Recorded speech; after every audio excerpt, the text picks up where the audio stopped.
Hello, this is Mary Cole with the Good Story Podcast, all about the writing life, the publishing life, and everything in between.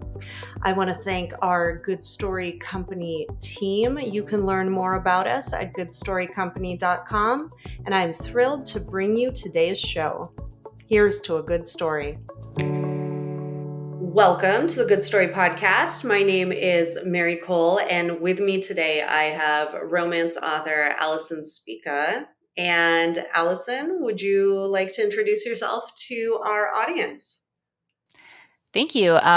Really excited to be here. Like you said, my name's Allison Speka. I'm brand new to being an author. I just started self-publishing my romance novels earlier this year. My first one came out in January, and my second one came out in April, and then I've got an upcoming release late August. I've always loved romance as a genre. My whole life, it's been probably my favorite genre. So it was kind of an easy pick as far as picking what I was going to write in. And then writing's kind of always been a part of my life too. I was that kid writing chapter books and then forcing my mom to go to Kinko's and get them bound for me. And then I would give them away as Christmas presents to my family, whether they wanted them or not. So yeah, I've always loved writing for as long as I can remember. I definitely fell off in college and when I was first starting my career. And then I think I picked it back up during the pandemic. I think a lot of us were probably looking for hobbies and things to do during that time. And I think during that time, I really realized I wasn't passionate about anything in my life. I was the kind of person that was always picking up new hobbies and then dropping them and constantly like soul searching, I guess. And that's kind of when I really picked up writing again. And writing a book specifically was something I always dreamed of doing. I always used to write short stories. I used to write a lot of fan fiction in high school. But it just always felt so unachievable to write a book. I never thought it was something I'd be able to do. I would write chapters, I would start books, and then I would just set it aside and not finish it. And then during that time, I discovered a method of writing that really worked for me and was able to write my first book. It was definitely like a learning curve. It wasn't like smooth sailing from the time I just started writing it. Like I actually never is. The dream of writing a book is the smoothest part of actually writing a book. So true. I wrote my whole first draft as a single POV novel and then decided, hey, I think this would be better dual POV. So I redrafted it all. But I really just enjoyed the process of writing it. And I also discovered self-publishing during that time and watched a lot of videos on self-publishing and felt, because I started writing it and I wasn't really sure what I was going to do with it. I was just happy I was writing it. And then after researching self-publishing, it felt like something that really resonated with me and something that I could do. So yeah, I went ahead and went forward with it, and I haven't looked back. It's been a lot of fun. It's been really a journey of trial and error, and it's been really humbling. But yeah, no, overall, I'm just really appreciative and happy to be finally pouring myself into something I love doing. So I have a lot of questions, which is exactly why we are chatting. So let's start. You always were writing, you were reading, you read a lot of romance and you've always had an interest in books and writing. You wanted to do something more self-actualized because the day job wasn't, quite lighting your fire anymore. So when did you sort of decide that self-publishing was what attracted to you? What attracted you to how you would put a book out there? Did you look at traditional and you were kind of like, I'm not quite sure about this? Did you go right to self-publishing? What was that entry point into, we'll talk about the books, of course, and shaping them, but how did you decide on a path?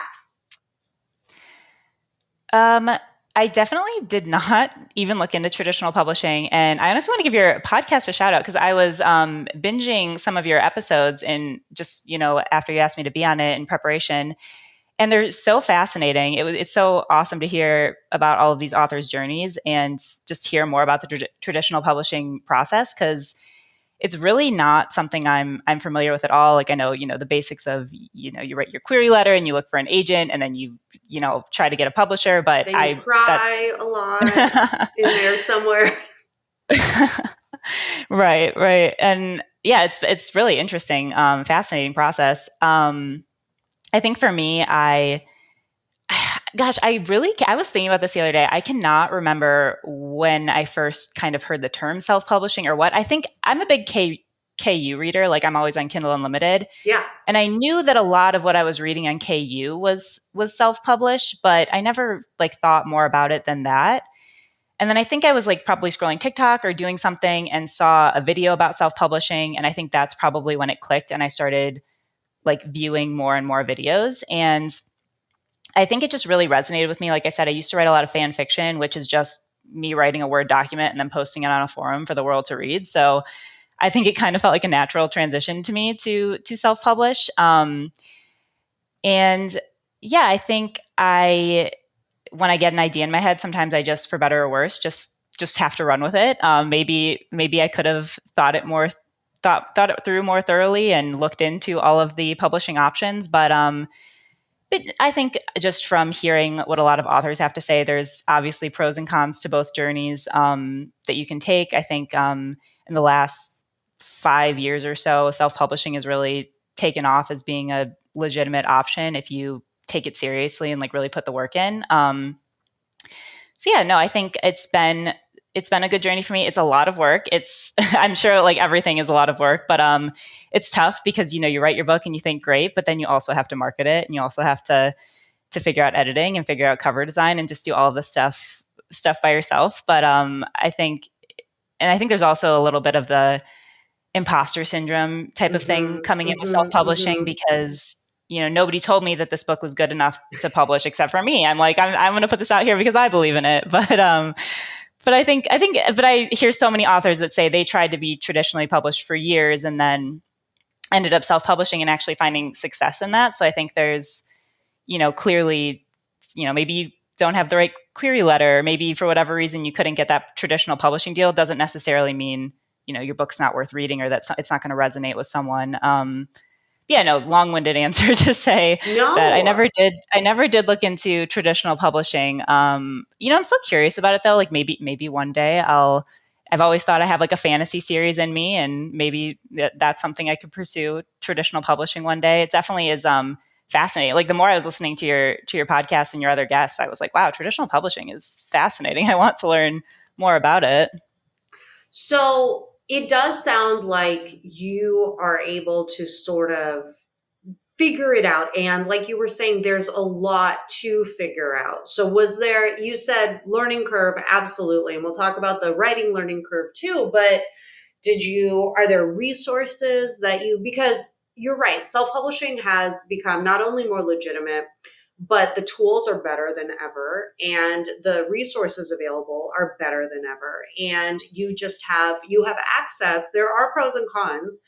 Well, with indie, you have access to data and the ability to advertise more easily, and you are fully in control. Sometimes that's a good thing, sometimes that's a bad thing, right? Because you are the final check and balance for everything. But it's a lot to learn. You're not just figuring out the novel piece, which is hard enough in and of itself. You're also the marketer, which to a lot of writers is sort of the opposite skill set of going into your imagination and creating something. You're a cover designer or a person who is hiring a cover designer or whatever the case may be. You're writing marketing copy, you're generating a readership, an email newsletter. And yes, traditionally published writers have to do all this stuff, but with a publisher, they're theoretically putting your book out into distribution. People are going to stumble across your book more easily, theoretically, again, when you're traditionally published. And when you're indie published, kind of every sale, at least at first, until you build some momentum, has your fingerprints all over it. And a lot of people don't quite realize how hard they have to work to move that needle, at least initially, right? So it's a lot to learn. And for somebody who's interested in indie publishing, can you just tell me how you eat an elephant one bite at a time, but it's still an elephant. So how did you approach this giant new uh, world? Definitely. I think the community of indie authors is a really generous one. There's so many people creating YouTube content and Instagram content, TikTok content, all this content that I was able to consume to kind of get started. There are courses out there, self-publishing courses, and I have taken some of them, but I don't know. With those, I just always kind of got a stink of like kind of a get rich quick type of spiel. Like it didn't really feel like an authentic course. I much preferred hearing the advice from other indie authors like me that weren't trying to sell it on this like massive scale, that were just talking about their personal experiences. So that's really where I gained all of my knowledge, was just hearing what other authors did. And I have a TikTok account too, where I share a lot of my journey and like what I've learned. And I mean, the whole reason I started doing that, and I always, preface every video I make with like, I'm not an expert, but this is just what I did. And I'm just doing it because I also want to give back. I'm like, I know how valuable I found these videos when I was just getting started. So even though I don't have it all figured out, I should put what I have out there, and even, mistakes that I've made, put that out there because it's going to help someone. Um, so yeah, there's so much great content out there. It is tough. There are a few great videos that people have made that kind of talk you through like high level everything that you need to do. Cause I think that's the biggest challenge at first, is like, Mm-hmm. okay, I have this Word document, but like, what do I do with it? How does it get like formatting was something I never even thought about, like the fact that my document isn't a book yet, like it needs to be formatted. So it's like stuff like that, that like, if you aren't familiar with the publishing industry, you just don't even think about needing to know.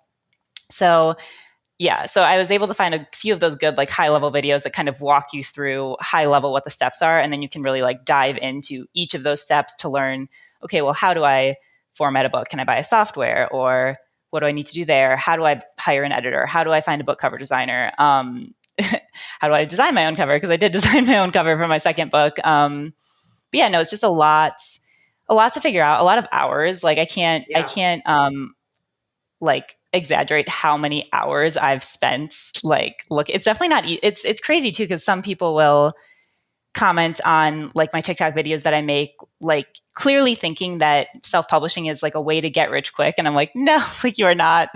You're not going the right route for this. Like this is purely a project of passion. It would be amazing to make a living as an author one day. I think obviously that's every author's dream, but I think if you're not starting it from a place of it's something that you really love and something that you want to do and you want to connect with readers, you're probably going to be disappointed.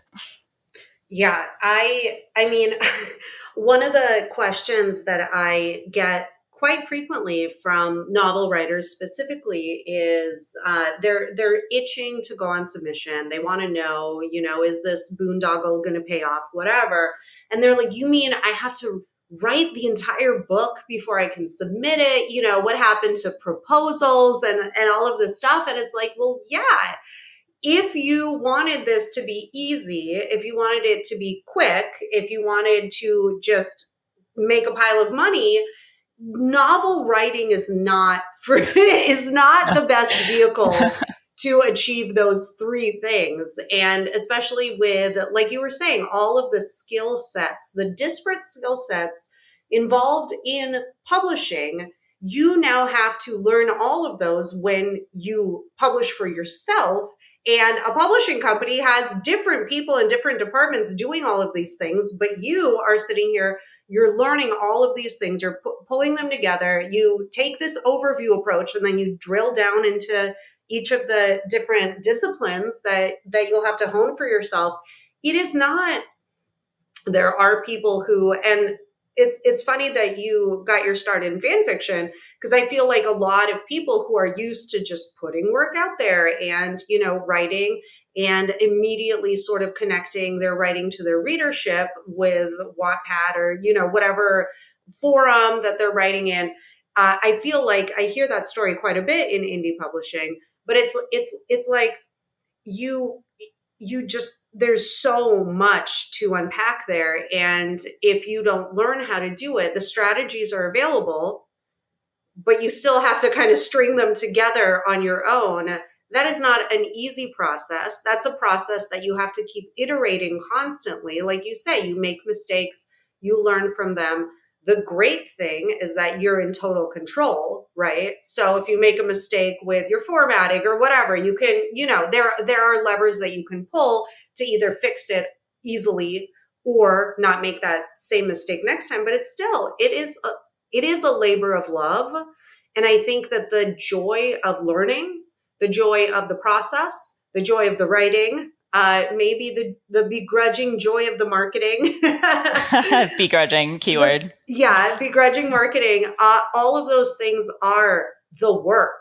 The work isn't just getting to put author on your business card or whatever, like hold the book in your hand. That's one moment of a much larger tapestry of a lot of work. Yeah, definitely. And I think something that is, I guess, keeps me going and does feel good in a sense is that I'm building something that is constantly being built on top of each other, right? It's like just because I released my first book and it's not an instant bestseller and hundreds and thousands of people haven't read it yet doesn't mean, someone could rediscover that book 5, 10 years from now. Who knows? Like you never know what book could expand your reader base enough and then they go back in and read your backlog. So I think that's also something I really love about reading and being an author is the fact that you're creating something that is here to stay. It's not going anywhere. It's someone could find this, 5, 10 years from now. So I think that's something that definitely excites me. And I I think you said earlier how like every single sale has my fingerprints on it or something like that. And it's so true. I remember getting my first sale on KDP or like the first day that I made $10 and I was like, oh my God, I've made it. This is the feeling won't get any better than this. But yeah, I think that's part of it. It's like it's exciting. Like if I was just in this to get rich quick, I would already be disappointed and upset. So I think it's good that I like, every time a reader, reaches out to me on TikTok or says that they like my book, it's just such a great feeling. It doesn't matter that I'm not a best-selling author or, what. And obviously I'm so new in this journey to be making these comments. I know there's people that have been trudging for decades that maybe feel differently. But I feel just excited right now. I'm so new in this journey and it feels so good to have reader base and get feedback on my books and put my work out there. It just feels really good right now. No, and I think that catching somebody while they're getting started and ramping up is a valuable perspective because if I'm only talking to people who have already, done it all, they're jaded, they got the postcard, like whatever, that is one perspective. But somebody who's like in the middle of their big release year, their first year really putting the pedal to the metal, that's a really exciting place to be. And yeah, I want to hear from somebody who has pulled the trigger and has some skin in the game and some experience under their belts, but is only branching out and getting started. And I love your point about your backlist is always going to be there. One thing that I think is really interesting about indie versus trad or traditional is you don't have a gatekeeper. And this is kind of the next big thing I want to talk about. You don't have a gatekeeper telling you,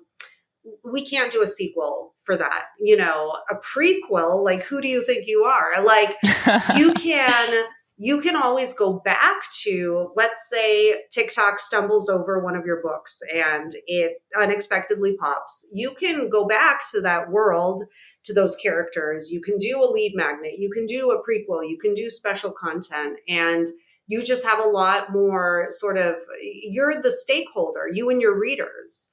And so that's a much more direct conversation. And there's nobody, no agent, no editor, no publisher kind of giving you the green light or the red light in that conversation. And it can be its own more intimate relationship.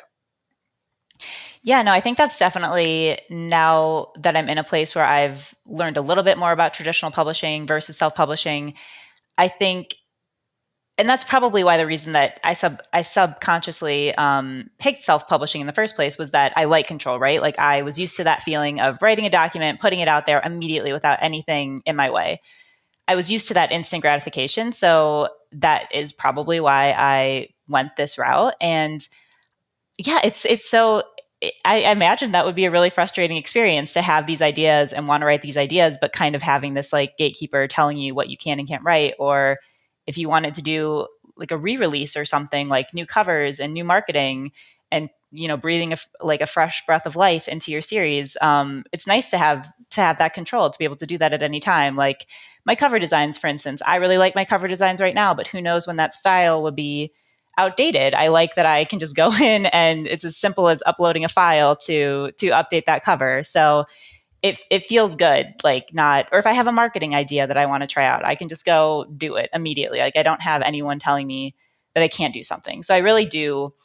It's as much as hard as it is having, I guess, to work at every facet of this business. It is nice and valuable to have that control. And like my next book, for instance, that I'm writing, it's a sequel off of my first book. Did anyone ask me to write a sequel off my first book? No. Do I have the audience maybe to write a sequel for my first book? Probably not, but I don't care. It was the book that I wanted to write. One of the characters really resonated with me, and I just really wanted to tell his story next. And I was like, I'm just going to do it. And yeah, it feels good, and it feels like energizing, I guess, to be able to just write whatever I want to write. I love that. And going to your cover design, I was really struck by your covers. I think they are beautiful. No, In thank this you. game, people 100% judge by covers. And that old adage does not apply to books at all, which is funny.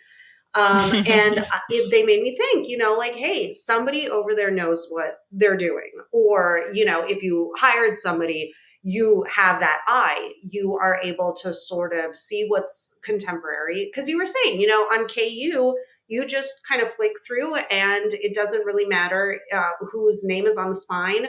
If there's a publisher name, a little emblem, that kind of levels the playing field without this like legitimizing like stamp of HarperCollins on the book. And in KU, you can kind of, and in the Kindle store as well, it almost matters less.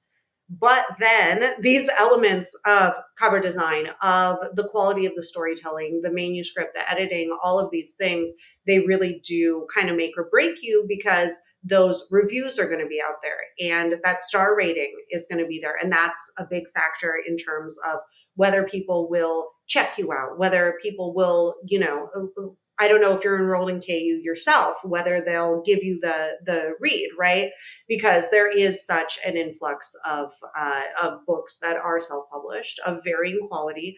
It used to be there used to be much more of a taboo around it because of the overall poor quality. But when somebody is indie publishing and they're doing it well and they're doing it with careful attention to all of the details, that is a rising tide that lifts all boats. And so when I saw your covers, I was like, wow, you could have fooled me, right?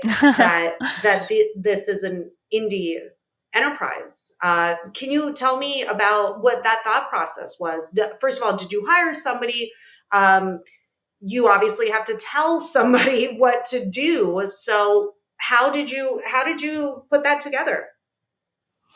No, first of all, I really appreciate that comment. I put a lot of thought and care into picking my covers. And I really appreciate like everything you just said about, I guess, like fooling you into thinking like it wasn't an Indian enterprise in a sense, because that was really my goal when I self-published. I love that self-publishing makes it so accessible, but I wanted everything that I was doing to look and feel as professional as possible. I wouldn't want someone picking it up necessarily to know that it was independently published. I would, want them to think that a lot of work went into it, because a lot of work did go into it.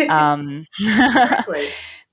But yeah, so as far as my covers went, I did hire someone for my first one. Are you familiar with Readsy, the Yeah. website Readsy? Yep. It's So a I went. marketplace of vetted professionals Mhm. where you can do, cobble together services like design, editing, layout, all of these various things.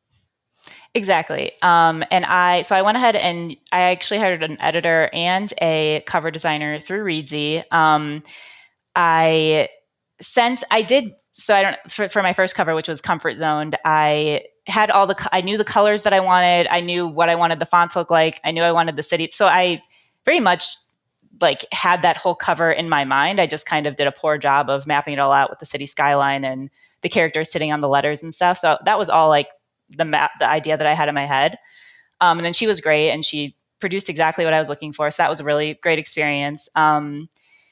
With my next book, I did get laid off. I was working at like a tech startup, and I don't know Oh, if okay. it's probably totally like out of your realm of you know uh, I your grew up in the world, but Silicon Valley and left the okay. tech startup to go Oh, into okay. publishing for the money, right? As we've been Yeah, for the talking. money. But seriously, like I kind of really resonated with the point you made earlier about something lasting, books being something lasting, because I was working, this was during the era of in Facebook games, right? Remember like Hmm. Farmville? Yeah, yeah. Oh my So we gosh, were yes. doing games within Facebook, not even on our own platform, within somebody else's Hmm. platform. And one day the game we were working on was just killed. Uh And huh. any day Facebook could pull the plug on the games if they decide to go a different direction. And so it was all just nothing. Like a year of my life, and Wow. the game Yeah. was killed, and I was like, I'm going to go into books because they're lasting and beautiful, and so actually Amazing. previous life. But yeah, Well, so well, I you get got laid it. off, unfortunately, in this kind of big round of tech Yeah, there's a layoffs. huge, yeah, tons of tech layoffs going on right now. It's really hard to find. Like I have been like, searching for a new job, but it's just really tough out there right now. Thankfully, I'm really lucky. I, have savings and a really supportive partner, so it's not like I'm in a dire situation by any means, but certainly not a lot of extra spending money to be, pouring into my passion projects like self-publishing. So the second Yeah. time around, I did not have the disposable income to hire, a professional cover designer. So I had to figure it out myself. And if you have any interest, you can look at my through my TikToks because I have one where I was kind of showing the evolution of my cover design because Oh, nice. I was so bad when I was first starting off. I didn't it was hard. It was a hard learning curve to learn how to. And this is coming from someone I took a ton of art classes in high school and college. Always was interested in digital art.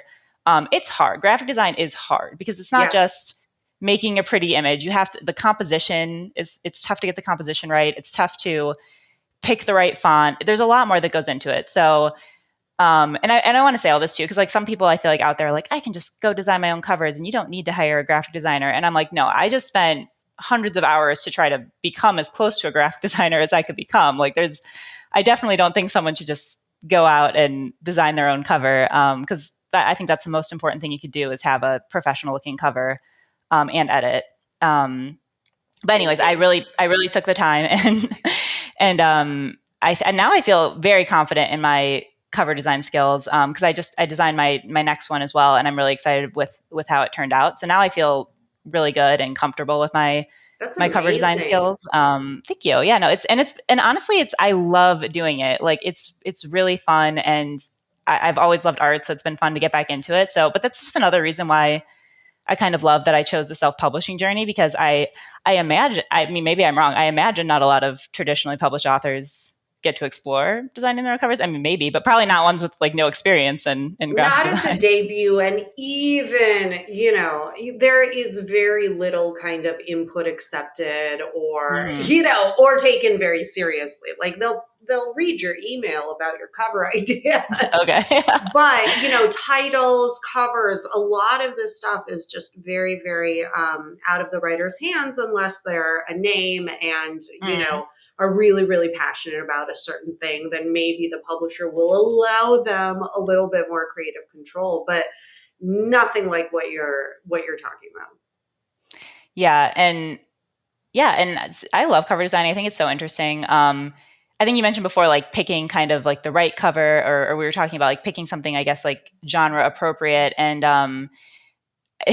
I think for me, it's like it is interesting because you even designing my own cover, it's like I only have a certain level of control, right? Because I need to pick something that's very obviously genre appropriate. And if you're browsing through KU, there's really only a couple of options, Yep. two that I can think of. There's the shirtless guy on the cover, or like, yeah, shirtless guy, or there's kind of this like illustrated cutesy cover. So, Yes. and my books are not, you know, heavy on the smut, which I love a good smutty book every once in a while. They're fun. They're Yeah.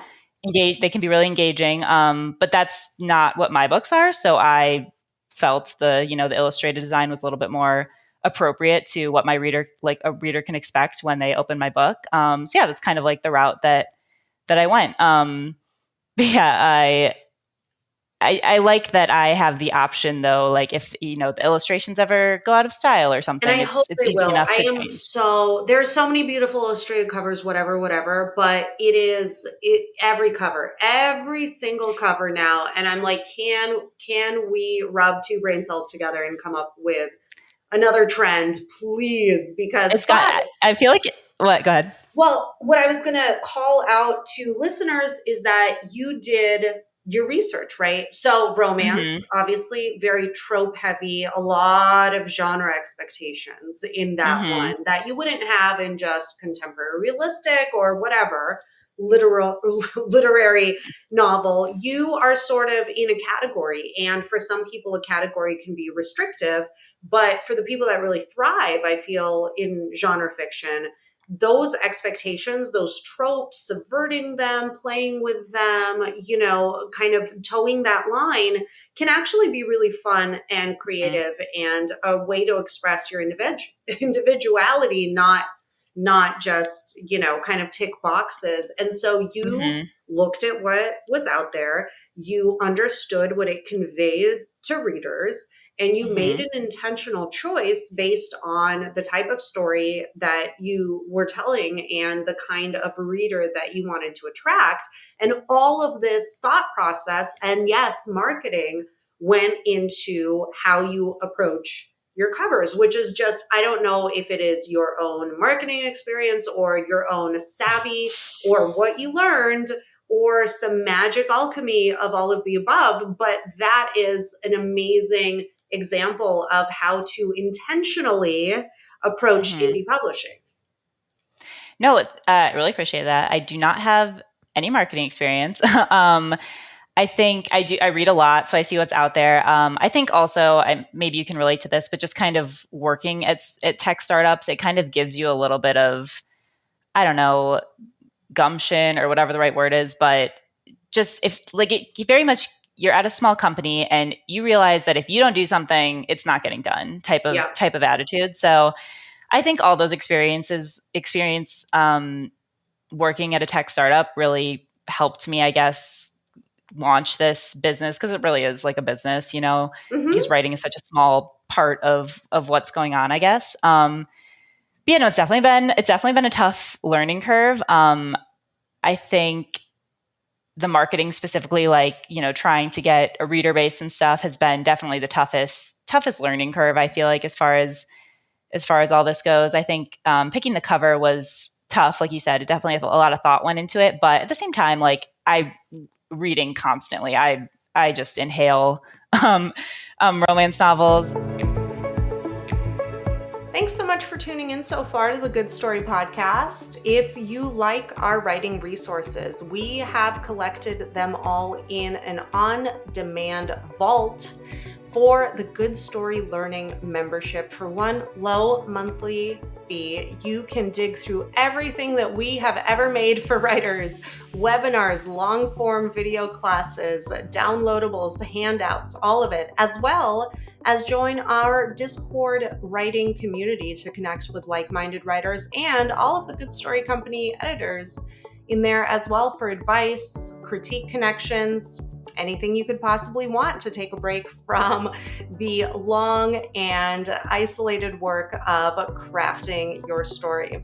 So come join us, goodstorycompany.com/membership, and it is called Good Story Learning. Oh, I wanted to talk. I really liked what you said earlier about kind of playing with tropes and taking them and making it, Yeah. uh, Because putting your we got to individual talk spin on about the it. books themselves and the craft of the Because books at some point. it's definitely what I was like shooting to do, right? Because I love romance. I love it as a genre. I think they can be really fun. I think especially romance especially is a good form of escapism. I think as a Hmm. genre, it's really about escapism. And something that would frustrate me is like, I love a good trope. I love like enemies to lovers, for instance, favorite trope, love it. But I was getting frustrated with a lot of the books out there. Just no good reason for them to be enemies. They're just Yep. enemies for no reason, or there's no Yep. thought as far as character development goes. And it was kind of frustrating me because I'm like, I want to read these tropes. I enjoy these tropes, but can just some thought be put into some character development? So I feel like that's really what kind of got me started and why I wanted to start writing was because I was like, I want to, like my second book, for instance, is an enemies to lovers, but my goal with it was for it to be like actually realistic, like actually give them a reason not to like each other. And yeah, and I think it's really fun. I think personally I love tropes, and I think it's always like a fun starting point, right? Like that's Hmm. honestly usually Hmm. where I start my process is I pick a trope that I think would be fun to dive into, and I think about how I can take my own life experiences or how I can make the characters more relatable and make it more than just a trope, like with characters that you actually care about, I guess. Yeah, no, absolutely. And I think enemies to lovers is my least favorite trope for that I don't blame exact you. reason. So you're like, yeah, I see the problem with it. I'm going to fix it. I see the problem and I just want to throw it across the room because I'm thinking of a novel which will remain nameless that is, traditionally published, Hmm. sold really well as far as I know, where it's like he literally like gave the character the stink eye across the Oh room my like god, 10 yeah. years ago, and she has been like nursing this grudge and is convinced that he hated her, and it was literally like something was in his eye, and he doesn't even remember, and she's like, no, you Yeah. hate me, and he's like, what? And I'm like, you guys could have had this conversation about 200 Oh my pages god. ago. But yeah, so but it sounds like very much your process is rolling up your sleeves and being like, I can improve on that. Like I can learn that, I can improve on that. So you start with a trope, and how do you turn it into a story? Like what is your writing process like? So I thought I talked a little bit earlier about how I thought I could never write a book. As much as I wanted to, it seems so unachievable. And have you heard of the snowflake method? Yes. Yep. So I stumbled across that website, the Snowflake website, and it's funny because it's so not like a appealing website at all. Like Oh it's just my, very like looks thank like they you made it in for, like the 90s and I haven't know. touched Thank it. you for saying that because whenever I hear about the snowflake method, I picture the cover and I kind of cringe. And then the website is, but you know what? Beautiful websites are not generally in publishing's wheelhouse. So a Yeah. lot of these places, you kind of got to deal with a clunky website. But anyway, it sounds like the method itself, if not the presentation of the method, was useful. Yes. Yes, because basically how it starts out is you start out with, and I think he even breaks it down into like, oh, your first week, you're just going to write a sentence. And that Yep. sentence is going to be the highest crux of your book. And then the second week, you're going to take that sentence and turn it into a paragraph. And then the third week, you're going to expand that paragraph into a page. And then you're going to expand that. So it's just all about like slowly building. And something about that really resonated with me. Maybe it's like the data analyst in me, but it just seeing it structured like that just really like woke something up within me, and I was like, "Oh, I can do this. Like this is achievable." And so that really changed the game for me. I'm a huge outliner. I know like the term like planner versus pantser, like, and some people like hate outlining and they think they could never do it, and I totally get it. I am amazed by people that can just like fly by the seat of their pants. For They me, do a outlining's lot of everything. revision. Okay, here's the secret. The pantsers do a lot of revision. So Okay. what do you hate more, outlining or revision? Pick your poison.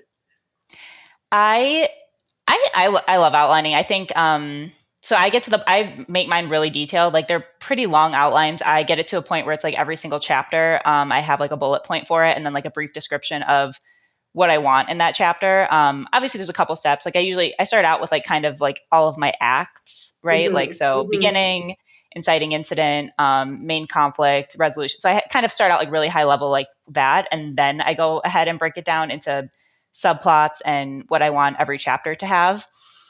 And that doesn't mean I don't revise, because usually when I start writing, like, I don't feel connected to my characters. And like with my last book, for instance, I ended up having to go back and rewrite my lead female character, because she just became something totally different in my head. So it's not like just because I'm outlining, I'm not going back and letting the story take me places. Like, it totally still does, but just having that initial thing to work off of is just a complete game changer for me. And also, it just keeps me motivated, because I stick to a pretty strict writing schedule. I'm writing my fourth novel right now, and I like to do it's I think I'm like, I used to love like R.L. Stein growing up. Like, Fear Street books was like Yes. my jam. And I read somewhere that he writes 2,000 words a day. So I'm like, okay, I got to write 2,000 words a day, because R.L. Stein said he wrote 2,000 words a day.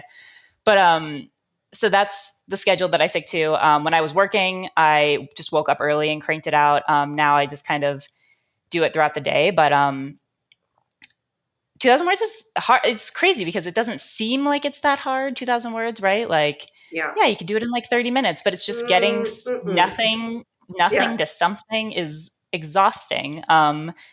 So I force myself to do it every day. It doesn't always feel the best. Like today, like, I was just really struggling to get anything on the page. And Yeah.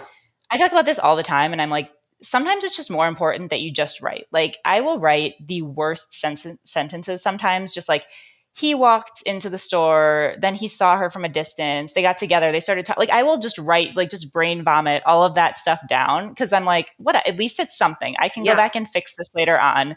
Like, the hardest part is like getting the story to formulate in a cohesive way, like, on the page. Like, I think that for me is like the hardest part, and why people say they struggle with writer's block and stuff. But it's like, don't worry. Like, I always say this, like, just don't worry if it sounds terrible. Just get something on the page, and then you can fix it later. But it's so hard sometimes to just get something on the page. Absolutely. And so I do want to call listener attention to the fact that you released your first book in January, and then something April, maybe one is coming in August, and you're working on your fourth one. So the Mm-hmm. speed here, this has not been a very slow process. And I think part of it is because you do stick to kind of a minimum daily word count. Part of it is because you have some time on your hands right now. Mm-hmm. But that kind of production schedule would never be available to you in the traditional world. Mm-hmm. Is Right. Are you consciously doing like a more, not rapid release because it's not a series necessarily, but was this an intentional choice to sort of put out a pretty rigorous schedule for yourself? Gosh, I don't know. I think, because sometimes I'm like, why am I doing that? Like, why am I doing this to myself? I do genuinely enjoy writing. It's funny, actually. I think you said earlier, would you rather revise or outline? Like, pick the worst of the two evils. I actually, revising is my favorite part. Not necessarily, if I had a bunch of plot holes, maybe. The beauty of outlining is that I don't usually have plot holes, but going back and kind of like fixing the poor writing and making a paragraph sound as good as it can possibly be, and like updating the dialogue. Like, I like doing all of that. It's probably my favorite part, Yeah, because sometimes when you're getting that initial story down, it's just exhausting. It takes a lot out of you. I think when I going back and revising and getting to know my characters, I think that part's like the most fun. So I think that's part of why I have such a rigorous schedule, is because I know that once I get through that, the first draft, I can kind of move on to the fun part. Um, and I don't know, like, I just genuinely enjoy it. I don't know, like, I think part of me sure wants a backlog and hopes, one of these days one of my books does well, and then, that reader will have this whole backlog to look back to. I think for sure I think about that. But I don't know, it's just, I'm just like enjoying being on this schedule. My books aren't super long. I usually intentionally keep it between 60 and 70,000 words. That was another thing for me. I don't know if you've noticed the trend in contemporary romance, but there's a lot of like 500 to 600 page contemporary romance novels coming out It's nowadays. And getting out of control. Everybody listening, knock it off. Knock it off. Because I would rather fit in more stories in my reading time than more of your story, unless I totally love it. And that sounds so nasty, but yeah, no, I was gonna say when I started over a decade ago in publishing, 50,000 words was a novel, and now it's like, what is this fragment of a novel? Because it has it's to like a be short twice as story. long. Yeah. So, but still, 60 to 70,000 words. While I think that is a perfectly respectable length for a novel, Hmm. that is impressive that you have now done four of these things in ever since you started. Now, I know you didn't start writing in January, but Hmm. still, I'm definitely that's a lot. getting. Thank you. And I think sometimes I have to remind myself, like, oh, it's so cool that I've written like 3 books. I mean, my third one's not out yet, but I know I have to remind myself of that all the time because I'm like always, I'm the kind of person that I'm always like thinking about the next goal and thinking about what's next. I'm like, oh, I should really reflect and think about all of that I've accomplished so far. Um, but yeah, no, I'm intentionally keeping my books shorter because I think I think it's great. I appreciate when there's like a 300 page or less romance book that I can just fly through that still has good characters, and that's really what I that's like the niche that I guess I'm trying to target is people looking for something like that, like a quick read that's a good escapism that's still, well written and has good characters. Um and I don't know, I lost my train of thought, but That's okay. No, I have a so you we kind of kicked off on this note, and so I'm kind of circling the airport to bring us in for a landing on a similar note. But you mentioned working with an editor, right? From Reedsy for your first experience.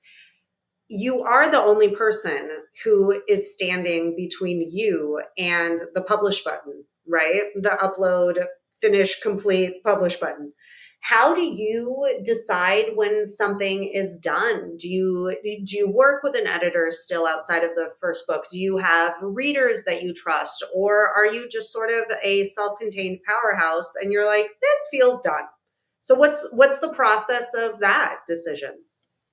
yeah, I don't think I could ever publish something without having like some other people read it. That would be a certain level of courage that I don't possess. But I so I don't work with a I feel like I'm cheating a little bit because I don't necessarily I feel like when you say that you self edit, people look at you like, oh my god. But I do have a an aunt that is a former professional editor and works at a newspaper. So she has looked at both of my past two novels. In addition to that, my mom is always the first person. She is a huge romance reader, is also all over KU. So like Oh, not only because some people are like, oh my gosh, your mom, but I'm like, I genuinely trust her opinion, and she has given me good beta reader feedback too about my last 2 books because she is reading that genre more than anyone I know, so I trust her opinion when she tells me things. And she'll also shout out any typos. I usually find beta readers through like Facebook groups or TikTok, which is tough.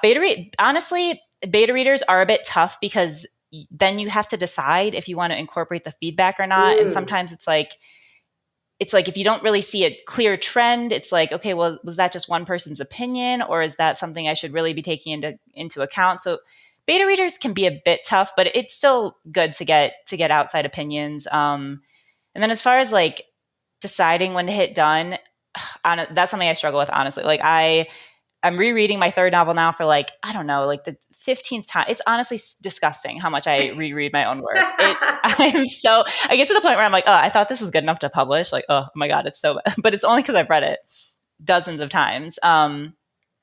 Also like like I know software cannot do the job of a human at all, but it's still like a good first check, like I it's always a throw it in there barometer, first just to yeah. look. Yeah, like it's good for like catching, maybe some missing commas and stuff like that. You definitely, but you still have to go through and check the software. You just have to manually check every single thing the software outputs because it's not perfect at all. It throws you a bunch of things that are incorrect. So No, I would definitely honestly hire an editor if I had the disposable income, but I just don't right now because it's a lot of work, and you would feel a little bit more sense of comfort if a professional was looking at it that I just don't have right now. So that's why I'm just read it and read it and read it. But you know what? It's not. I always tell myself I'm like I find typos in even traditionally published works. It Yep, happens all the time. And all all I the have to time. do if I find one or if someone points it out, I just have to fix it and re-upload that file. It takes less than an hour. So I try to tell myself that too. But yeah, no, it's my nightmare to like put out a book and then realize that I missed all of these typos. And it's like, that dream where you oversleep finals in college or something like that. Like that's what I have. It's like I put out like the draft version of my book or something like that. But The wrong file. Dun dun yeah, dun. oh my God. I think that is a great point, though, about the cost of hiring an editor. Hi, I'm an editor. I make my livelihood mostly by editing projects, right? But it's not always within reach, especially for indie published writers who have to hire a cover designer. You kind of have to cobble together your dream team, and if you are not your own dream team, you will have to pay a dream team or find beta readers. I think the best thing to pull from your experience, especially with your mom, is that not all beta readers, you can absolutely find ways to get opinions on your manuscript for free, right? But the not every opinion is worth the same amount of weight for you to give it. And some people who don't read romance, for example, I probably wouldn't weigh that feedback very heavily. Now they may be commenting on something where I'm like, there is something off in that section. I might not fix it the way they're recommending because, who knows, but that section deserves another look. But your mom, and I love that you have this relationship with your mom. I think it's just hilarious and lovely. So she blows through romance novels, it Yep. sounds like, pretty much constantly, which I love that life for her. Tell her congratulations.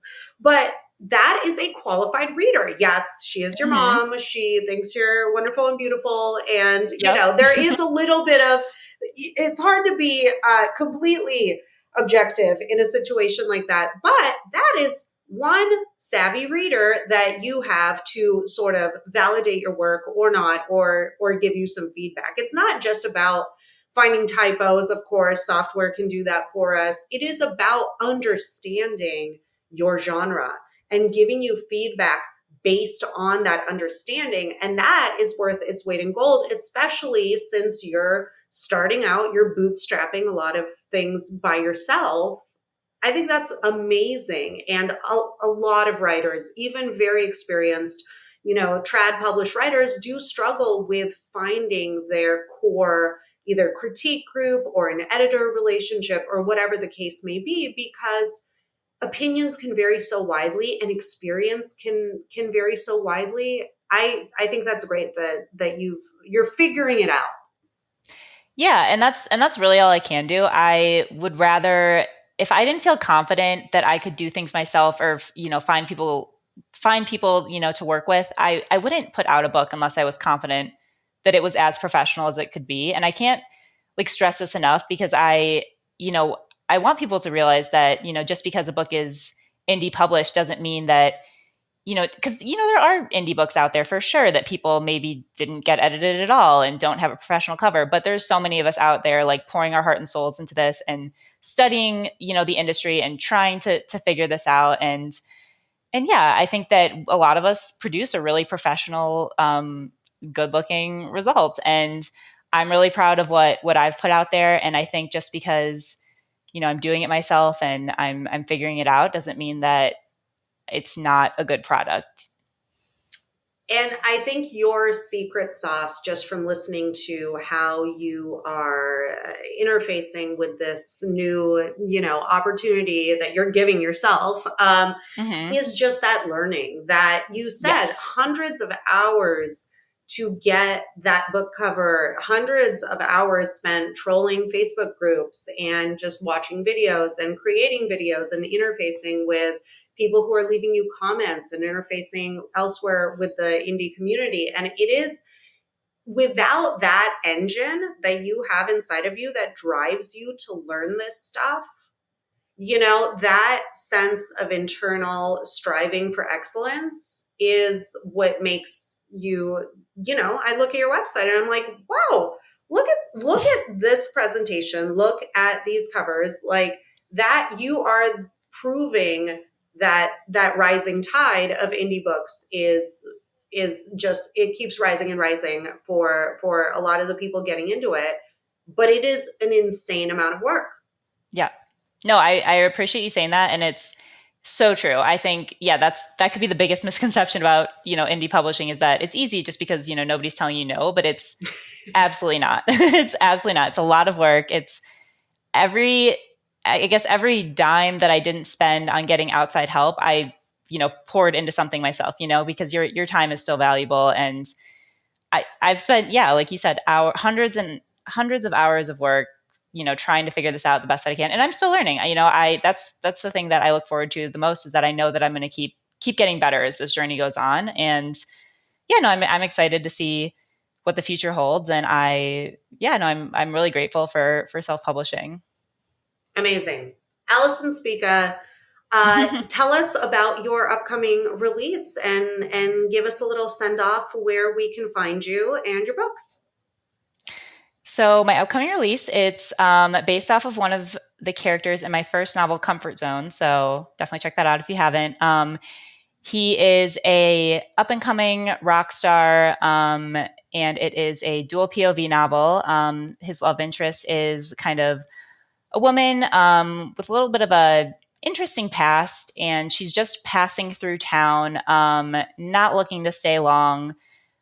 She ends up helping out his band with a few things, and the two kind of instantly click. And it's just kind of a really fun read about their relationship. It takes place in Chicago. There's a lot of fun Chicago scenes. If anyone out there appreciates a good city romance, there's a lot them doing a lot of fun things in Chicago. But yeah, that'll be out end of August. And yeah, you can find me on TikTok at Allison Speka, and also my website, allisonspeka.com. Yeah. Amazing. Thank you so much for your time, your insights. I have no doubt that you are going to keep being one to watch and learning more. And yeah, I can't wait to see where you go with it. So thank you so much for Thank you. coming on, and here's to a good story. Thanks. I really appreciate it. It was great talking to you. Likewise. Thanks so much for joining me. This has been Good Story Podcast with me, Mary Cole. I just want to offer a heartfelt thank you and bit of gratitude to the entire Good Story Company team. You can find out more at goodstorycompany.com. And of course, to all of you listening and taking the time to really dig into these conversations with me, this has been Good Story Podcast, and here's to a good story.